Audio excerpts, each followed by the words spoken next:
Salam sejahtera bagi sedulur senusantara. Selamat datang kembali di channel ini, sumber wejangan dan kaweru sejati dari warisan leluhur kita, Primbon Jawa. Saudaraku, pernahkah Anda merasa hidup Anda tiba-tiba sepi? Kehilangan satu persatu hal yang Anda cintai? Bahkan diuji dengan rasa sunyi yang mencekam? Banyak yang mengira ini adalah kutukan. Padahal, menurut kaweruh Jawa kuno, ini seringkali merupakan tanda agung. Jiwa spiritual Anda sedang naik tingkat. Ujian ini dinamakan laku sunyi. Ia hadir untuk membersihkan wadah batin Anda sebelum menerima berkah dan derajat yang lebih tinggi. Nah, sebelum kita selami lebih dalam 5 tanda ujian spiritual yang harus Anda hadapi ini, monggo sedulur semua, jangan lupa klik tombol like agar video ini menyebar menjadi penerang bagi jiwa yang sedang diuji. Tinggalkan komen pengalaman sunyi Anda. Subscribe ke channel ini. Dan yang terpenting, aktifkan lonceng notifikasi agar Anda tidak ketinggalan wejangan spiritual selanjutnya. Mari kita mulai. Nun. 1. Ujian dewean. Kesendirian, kesunyian total. Saudaraku yang mencari kaweru sejati, tanda pertama dan yang paling sering disalahpahami dalam kenaikan derajat spiritual adalah datangnya era dewean atau kesunyian yang mencekam. Fenomena ini bukanlah takdir buruk, melainkan sebuah undangan luhur dari semesta agar Anda memasuki laku hening. Dalam filosofi Jawa, ada konsep yang amat penting, yaitu heneng, hening, eling. Heneng adalah kondisi fisik di mana kita menjauh dari keramaian dunia, berhenti berbicara, dan mengistirahatkan panca indera. Hening adalah kondisi batin, di mana pikiran mulai tenang, gejolak emosi mereda, dan hati menjadi jernih seperti air telaga. Eling adalah hasil akhirnya, yaitu kesadaran penuh atau koneksi dengan guru sejati, diri sejati, dan Gusti Ingkang Murbeng Dumadi, Tuhan Pencipta Semesta. Ketika jiwa Anda siap naik kelas, semesta akan secara halus, namun tegas, mencabut keterikatan Anda pada keramaian. Lingkaran sosial Anda akan menyusut tanpa sebab yang jelas. Teman-teman lama tiba-tiba menjauh, atau Anda sendiri yang merasa tidak lagi cocok dengan lingkungan lama. Telepon genggam terasa sepi, undangan pertemuan berkurang, dan bahkan di tengah keramaian sekalipun, Anda akan merasakan sepi ing pamrih, rame ing gawe, sepi di batin namun ramai dalam pekerjaan batin. Tujuan sejati dari dewean ini adalah memutus ketergantungan eksternal. Selama ini, banyak energi spiritual kita bocor untuk memelihara hubungan yang tidak sejati, mencari validasi, atau sekadar memenuhi tuntutan sosial. Kesunyian memaksa energi itu kembali ke pusat diri. Mengasah intuisi. Di tengah bising, suara hati, intuisi, mudah tenggelam. Dewean menciptakan keheningan yang diperlukan agar suara hati dan firasat, waskitaning rasa, dapat terdengar jelas sebagai petunjuk ilahi. Memperkuat wadah batin. Jiwa yang naik tingkat akan menerima wahyu atau anugerah energi yang besar. Wadah batin, bondo batin, harus kuat agar tidak keblinger, tersesat, oleh energi itu. Kesunyian adalah proses penguatan dan penempaan wadah batin tersebut, menjadikannya kokoh dan manjing, menyatu, dengan kehendak luhur. Jika Anda merasa sendiri, janganlah getun, menyesal, apalagi gumunan, heran. Pahami bahwa Anda sedang menjalani tapang luang di tengah hiruk-pikuk modernitas. Terimalah dewean ini sebagai masa inkubasi spiritual Anda. Bertahanlah, karena di ujung sunyi ini, Anda akan menemukan jati diri Anda yang sesungguhnya. 2. Kehilangan materi dan pagar duniawi. Lunturing bondo. Tanda kedua, yang seringkali memicu keputusasaan, adalah lunturing bondo, hilangnya atau berkurangnya harta benda, pekerjaan, pangkat, jabatan, atau semua yang dianggap sebagai pagar keamanan duniawi. Ujian ini sangat berat karena mengguncang fondasi ketentraman, kenyamanan, yang selama ini dibangun oleh manusia. Dalam pandangan Primbon Jawa dan ajaran kejawen, bondo, harta benda, dan kadonyan, keduniawian, adalah alat, bukan tujuan. Namun, ketika jiwa mulai terikat, alat tersebut berubah menjadi belenggu. Jiwa yang kemelekatan pada materi tidak akan bisa mencolot, melompat, ke tingkatan kesadaran yang lebih tinggi. Lunturing bondo adalah mekanisme pembebasan yang dilakukan oleh semesta. Tujuannya antara lain menguji keikhlasan sejati. Ujian ini menguji sejauh mana Anda dapat menerapkan filosofi Nrimo ing Pandum, menerima dengan ikhlas apa yang menjadi bagian kita, dan manungsa mungunduh wohing pakarti, manusia hanya memanen hasil perbuatannya. Kehilangan materi memaksa Anda untuk melepaskan rasa kepemilikan dan mengakui bahwa segala sesuatu di dunia hanyalah titipan, pinjaman, sementara dari Gusti. Menumbuhkan keyakinan kepada sumber asli rezeki. Ketika sumber rezeki yang terlihat, pekerjaan, tabungan, hilang, Anda dipaksa untuk kembali berpasrah dan bergantung pada sumber rezeki yang tak terlihat, kekuatan ilahi. Ini adalah proses pendewasaan spiritual, dari bergantung pada makhluk menjadi bergantung pada Holik, Sang Pencipta. Mengubah sudut pandang nilai diri. Banyak orang menakar harga diri, ajining raga, dari apa yang mereka kenakan atau miliki, ajining busana. Ketika bondo diambil, satu-satunya yang tersisa adalah kualitas batin Anda. Anda diuji untuk melihat apakah Anda masih bisa merasa mulia dan berharga meskipun tidak memiliki kemewahan duniawi. Ini adalah jalan menuju jati diri yang murni.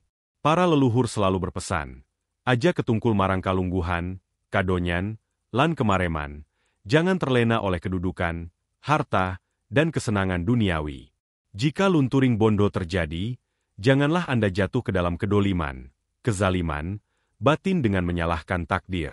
Anggaplah ini sebagai tirakat wajib yang harus dilalui seorang satrio, kesatria, sebelum menerima keris pusaka, anugerah spiritual.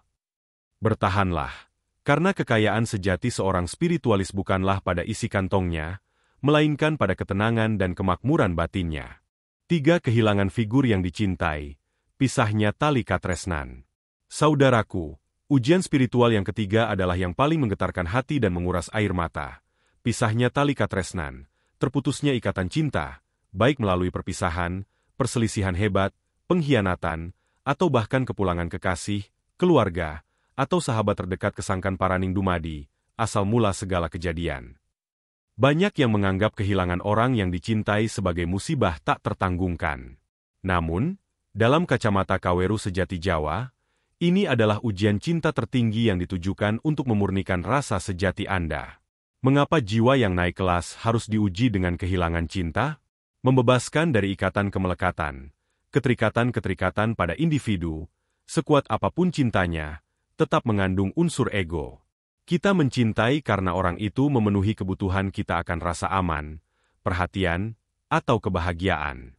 Ketika ikatan ini dicabut, Anda dipaksa untuk berdiri sendiri, menemukan sumber kebahagiaan sejati yang tak bergantung pada kehadiran orang lain. Ini adalah proses menuju cinta tanpa syarat, katresnan tanpa pamrih. Menyadari sifat fana, tidak kekal, dunia. Primbon mengajarkan kita bahwa semua yang ada di alam semesta ini, termasuk hubungan paling intim sekalipun, bersifat sementara, ora langgeng. Kehilangan adalah pengingat keras bahwa satu-satunya yang abadi adalah koneksi Anda dengan Gusti, Tuhan. Anda diajari untuk mencintai tanpa menggenggam, memahami bahwa setiap jiwa memiliki jalannya sendiri, mengembangkan empati universal. Setelah melalui rasa sakit kehilangan yang mendalam, hati Anda akan ditempa menjadi lebih lembut dan peka. Rasa sakit itu membuka pintu empati, memungkinkan Anda merasakan penderitaan sesama manusia dan makhluk lain secara lebih mendalam. Pisahnya tali katresnan adalah cara semesta mempersiapkan Anda menjadi penyembuh jiwa yang mampu menyalurkan cinta, welasan, dan kasih sayang, asih, yang lebih luas, tidak terbatas hanya pada lingkaran kecil Anda.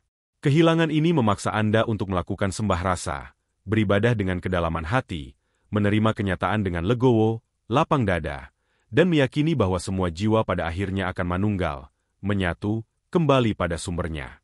Bertahanlah, saudaraku. Air mata kehilangan yang Anda tumpahkan adalah air suci yang membersihkan hati, menjadikannya wadah yang layak untuk menampung cinta sejati ilahi. 4. Munculnya konflik batin dan keraguan diri, tandang kalbu. Ujian spiritual keempat terjadi di medan pertempuran paling personal, di dalam hati dan pikiran Anda sendiri. Fenomena ini disebut tandang kalbu, pergulatan hebat atau pertarungan batin antara diri lama dan diri baru, antara keyakinan usang dan kesadaran baru.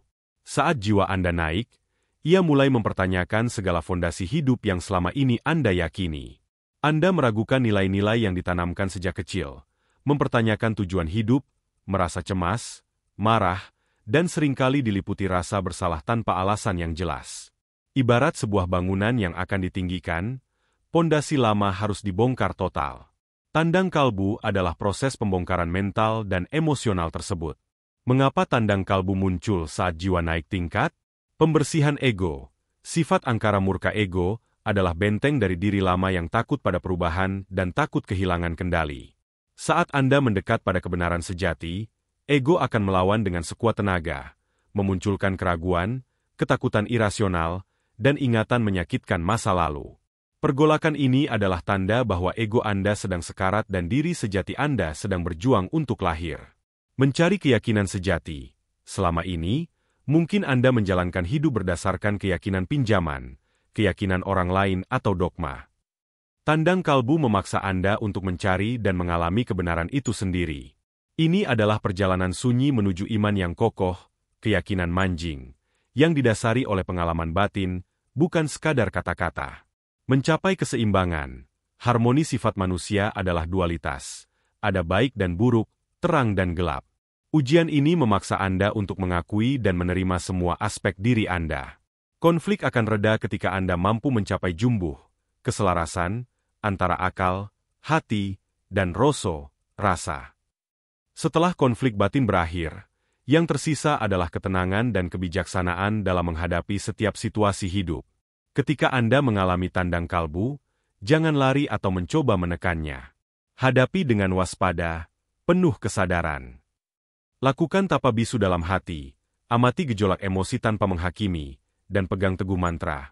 Aja gupuh, aja kesusu, aja kuminter, jangan tergesa-gesa, jangan terburu-buru, jangan merasa paling pintar. Bertahanlah, karena dari abu keraguan dan konflik batin inilah, akan muncul cahaya pencerahan yang akan menuntun langkah spiritual Anda selanjutnya. 5. Peningkatan kepekaan batin dan firasat tajam. Waskita ning rasa. Saudaraku, setelah Anda melalui badai dewean, sunyi, menerima lunturing bondo, kehilangan materi, dan melewati kesakitan pisahnya tali katresnan, kehilangan cinta, serta pergolakan tandang kalbu, konflik batin, semesta akan memberikan sebuah hadiah luhur sebagai penanda bahwa jiwa Anda telah benar-benar naik kelas. Peningkatan kepekaan batin dan firasat tajam, yang dalam istilah Jawa disebut waskita ning rasa. Waskita berarti tajam, waspada, atau mampu melihat jauh ke depan. Rasa adalah kedalaman batin, intuisi, atau esensi terdalam dari diri. Jadi, waskita ning rasa adalah ketajaman batin yang memungkinkan Anda untuk membaca tanda-tanda alam. Sasmita alam Anda mulai peka terhadap petunjuk-petunjuk kecil yang tersembunyi dalam kejadian sehari-hari. Sebuah suara, kedatangan seekor binatang, bahkan perubahan cuaca mendadak, dapat Anda terjemahkan sebagai sasmita, sinyal, atau pertanda bagi langkah yang harus Anda ambil. Anda tidak lagi hidup dalam kebetulan, melainkan dalam kesadaran bahwa segala sesuatu terhubung, manunggal. Memiliki firasat yang akurat, intuisi Anda menjadi sangat kuat. Sebelum peristiwa buruk terjadi, Anda mungkin merasakan hawa tidak enak, ono rasa ora kepenak, atau mendapat ilham dalam mimpi. Begitu pula, sebelum keberuntungan datang, Anda merasakan kedamaian dan ketenangan batin yang luar biasa. Firasat ini adalah kompas batin yang tidak pernah berbohong, hasil dari hati yang telah dimurnikan dari sampah-sampah keduniawian. Menyerap energi lingkungan. Anda menjadi seperti spons spiritual yang mampu merasakan energi orang dan tempat. Anda dapat langsung mengenali ketulusan seseorang atau mendeteksi niat buruk, meskipun orang tersebut tersenyum ramah. Kepekaan ini juga membuat Anda tidak betah berlama-lama di tempat atau lingkungan yang energinya negatif, memaksa Anda untuk menjaga keseimbangan dan keharmonisan diri. Mengapa waskita ning rasa menjadi hadiah setelah diuji? Sunyi, dewean, telah membersihkan saluran komunikasi batin Anda. Kehilangan, lunturing bondo dan pisahnya tali katresnan, telah melepaskan keterikatan, menjadikan hati Anda ringan dan lego, lapang. Konflik batin, tandang kalbu, telah menumbuhkan keyakinan sejati yang tanpa keraguan. Hasilnya, Anda tidak lagi melihat dengan mata fisik, netra ing raga, melainkan dengan mata hati, netra ing rasa. Inilah puncak dari laku spiritual yang ditawarkan oleh primbon dan filosofi Jawa.